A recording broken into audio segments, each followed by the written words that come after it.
Hey Chem students, this is Miss Schwem and Miss Raymond here. We're going to do some demos to teach you types of reactions for today and to review what you've been working on in class. So to start, we are going to do the Great White Light demo.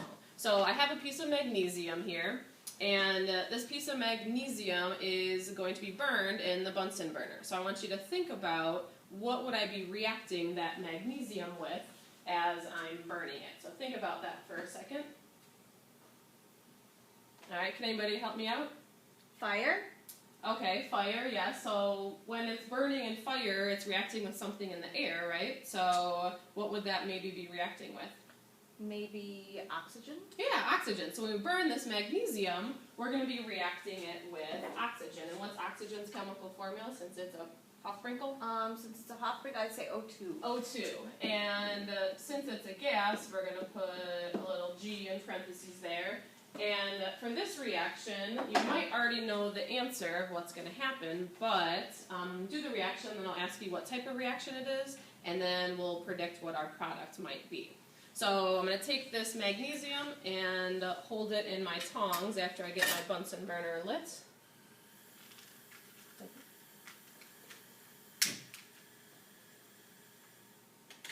Alright, I'm going to open up my air vents to get that hotter flame, that inner blue.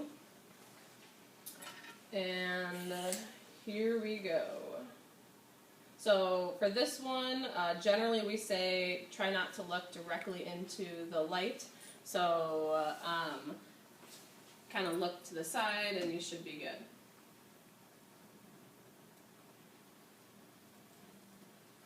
So obviously very bright, a lot of energy being released in this reaction as we're burning the magnesium with the oxygen.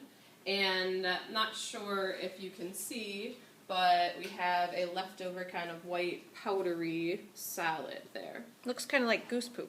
It does look like goose poop, you're right. And it just fell off, so very brittle. I'm going to turn my Bunsen burner off.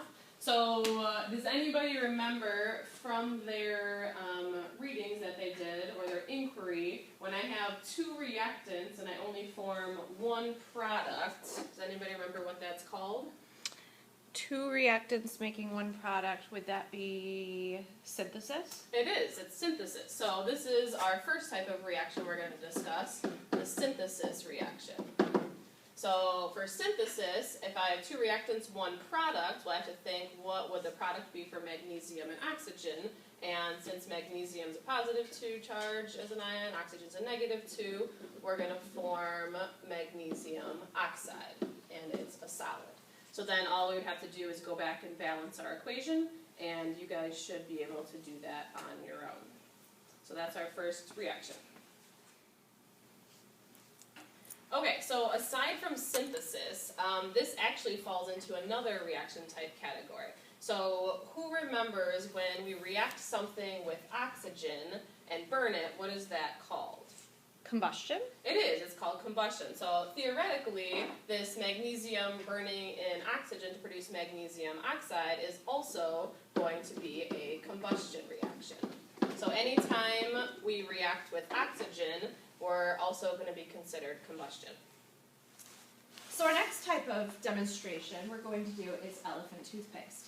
And elephant toothpaste, you'll see when we do it why we call it elephant toothpaste, because in the end it kind of looks like elephant toothpaste.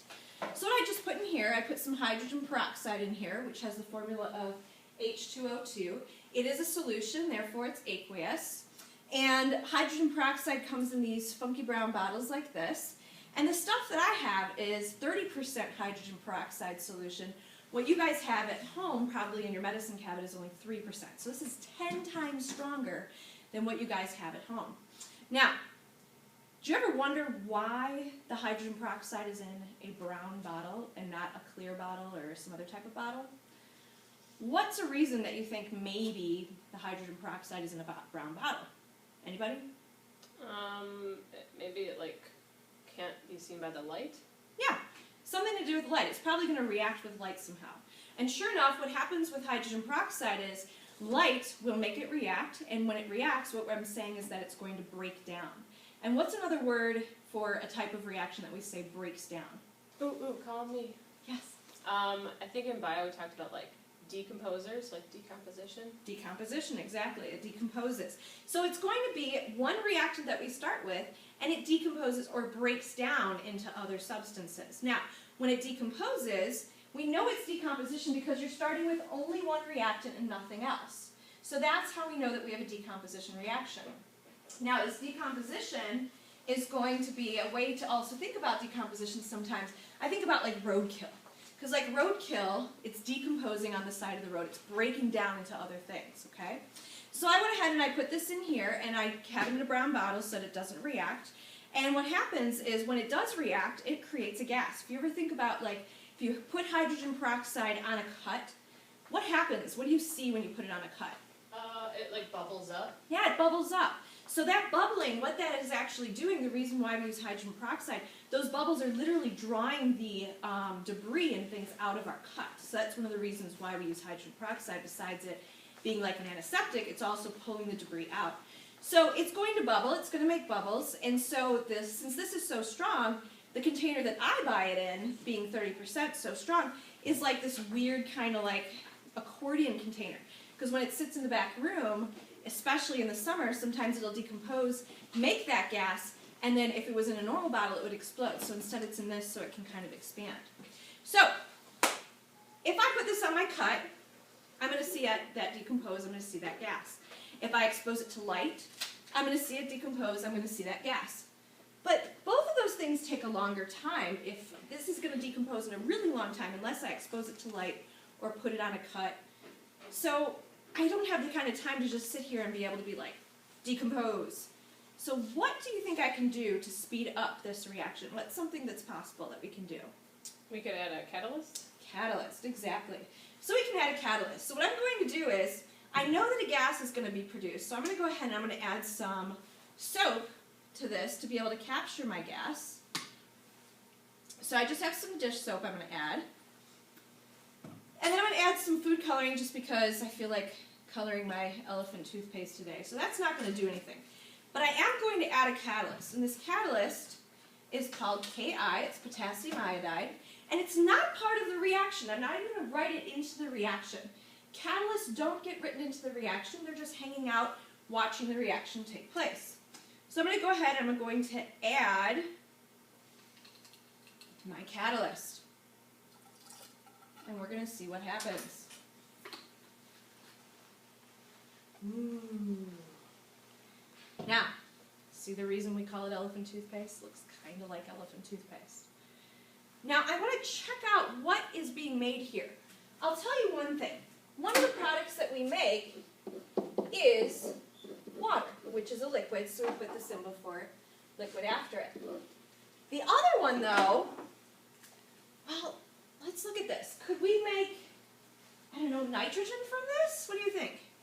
No, there's no nitrogen to start with. How about some carbon dioxide? Nope, no carbon. So what is, we've got two possibilities. What's one possibility? We can make hydrogen. We can make hydrogen, so hydrogen's a possibility. What's another one? Oxygen. Possibly oxygen. So what we're going to do is we're going to do the flame test. And when we do the flame test, I'm just going to go ahead and light a burning splint and see what happens. If it's hydrogen, what will happen? It should do like a popping sound or a mini explosion. Okay, and if it's oxygen? It should like relight the splint. So let's see what happens. Ooh. Ooh. Ah. Ooh. So we are relighting our splint here. Since it's relighting, what substance must be present? Must be oxygen. Must be oxygen. And oxygen we know is a Hofbrinkel. So we're going to put him as O2. And the type of reaction, of course, is decomposition. Now, when I write this, you guys can go back and you can balance this. I want to point out something that people do all the time. They tell me, oh, isn't this also combustion? Because they see oxygen. No, it's not combustion. Combustion means it's a reactant, not a product. Okay? So keep that in mind. Also remember that decomposition is the opposite of a certain type of reaction. It's always the opposite of synthesis. Okay? If I were to go in the reverse, that would be synthesis. Okay? Whew. This baby is just getting so big. these last couple days before I leave are just getting really hard on me. And I don't know, it just makes me so mad. I want this baby out of me. Whoa, how did you just break that can with your bare hands? Because I'm strong like bull. What? Or maybe I get a little help from my friend called chemistry. Oh. Sure enough, did you know that aluminum cans really are made of aluminum? What they've done on the inside is they've coated them with a plastic. Because the aluminum would actually react with the acid from our pop, and we don't want that because then we'd have no can. So instead, they have a coating on the inside. So what I did ahead of time, cheated a little bit, put a file in there, kind of wrapped it around a few times so that I scored it, and then I put in some chemical called copper 2 chloride. Just so happened to have that reaction written up on my board. So I have the aluminum from the can, I have the copper 2 chloride solution, and these two things reacted. And when they reacted, let's think about what type of reaction this would be. I have one thing alone and two things together, copper and chloride. If I have one single alone and two things together, let's think back to our inquiry packet. What type of reaction would that have to be? A replacement, so a single replacement? Single replacement, because I have somebody who's single and two that are together. So this is a single replacement reaction. Now, sometimes some books will call this single displacement, just to let you know, but it means the same thing. So it's a single replacement reaction. Now, what did I produce? Now, it's really hard to see, and I'm sure it's really hard to see, especially on camera, but in person this is hard to see too. But there's like these, it looks almost like dark, and I'm sure it's really, really hard to see. But there's like a dark kind of coating in here. I can barely see it. I doubt you can see it. But there is a little bit of a dark coating. And it's kind of like a bronze color. Any ideas what that bronze color might be? If you had to look at these three substances, aluminum, copper, and chlorine, what would that bronze solid be that I created? It's not chlorine, it's a gas, I think, so it has to be copper. It would have to be copper. And sure enough, that is copper that we created. So that is solid copper. And then something else. Now, single replacement reactions, we always have one thing alone and two things together. The one thing alone wants to join up with somebody on the other side. Who he wants to join up with, if we didn't have this experiment to see this, we'd have to figure that out. So, if we didn't know what the products were, the aluminum, let's think about, would you want to go with copper? Would a metal want to bond with a metal? What do you think? I don't think so. No, but a metal would like to bond with a non-metal, right? Mm-hmm. So that is our other substance here. So the copper is going to be all alone, and the aluminum is replacing him. So we look at the charges for aluminum, which is +3. We look at the charge of chlorine, which is -1. +3 -1, and I get AlCl3. Now, I know you guys didn't see the reaction, but it is a solution. And a solution, of course, means that it is aqueous. So, single replacement reaction, somebody alone replaces one of the other substances. One of the other substances goes bye-bye by himself, and then he reacts with that to make our new substance. All right, so reaction number, what are we at? 4, I guess. So reaction number 4, we just saw the single replacement reaction. And this next one, we're going to be reacting two colorless clear solutions. So we have potassium iodide, 0.1 molar, and we also have 0.1 molar lead 2 nitrate. So as you can see, we have them up on the board, and they're both going to be compounds. So for this type of reaction, we have two compounds reacting, unlike the last reaction where we had a single element by itself reacting with a compound. So for this, does anybody remember what it's called when we have two compounds reacting? Two compounds, I'm going to guess double replacement? Yeah, double replacement. So for this double replacement reaction, that's your clue. You always want to look at your reactants and see that I have two compounds. And for my products, I have to think about what's going to be formed when I mix these two compounds, these two solutions together. So just like the last reaction, you guys told me that the aluminum didn't really want to react with the copper. Why was that? Because they're both metals, and metals don't like to react with metals. Right, they're both metals. So we can assume that my lead is going to react with my iodine, and my potassium is going to react with my nitrate. So before we can predict our products, though, we have to figure out what's the charge on lead, since it's a transition metal. Let's see. It's reacting with nitrate, right? What's nitrate's charge as a polyatomic? Nitrate's -1, and there's 2 nitrates. Okay. So that's -2 for the Minus negatives. 2. Okay. So since there's 1 lead, he's got to be +2, right? Right, he has to be +2. So if lead has a +2 charge, then we have to think, okay, if it's reacting with iodine, look at our periodic table and see iodine's a -1, so that first product is going to be lead 2 iodide. So we need 2 iodide ions reacting with every lead 2 ion. And we're not sure about state of matter yet, so we'll come back to that. And then my second product I have left over, potassium and my nitrate. So potassium is a +1, remember, and we just said nitrate's a -1. So 1 to 1, KNO3, and again we'll come back to states of matter. So let's actually do the reaction.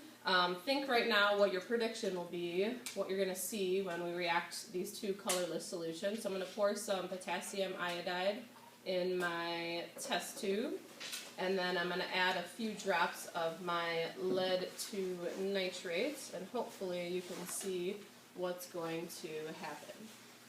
Okay, so you notice even just with 1 drop, we already have the reaction taking place, and not sure how well you can see it, but we have this kind of cloudy yellow precipitate being formed. And if we were to let it settle, we would see that this precipitate would settle to the bottom. So now we have to think about, well, which of those 2 products is actually the precipitate?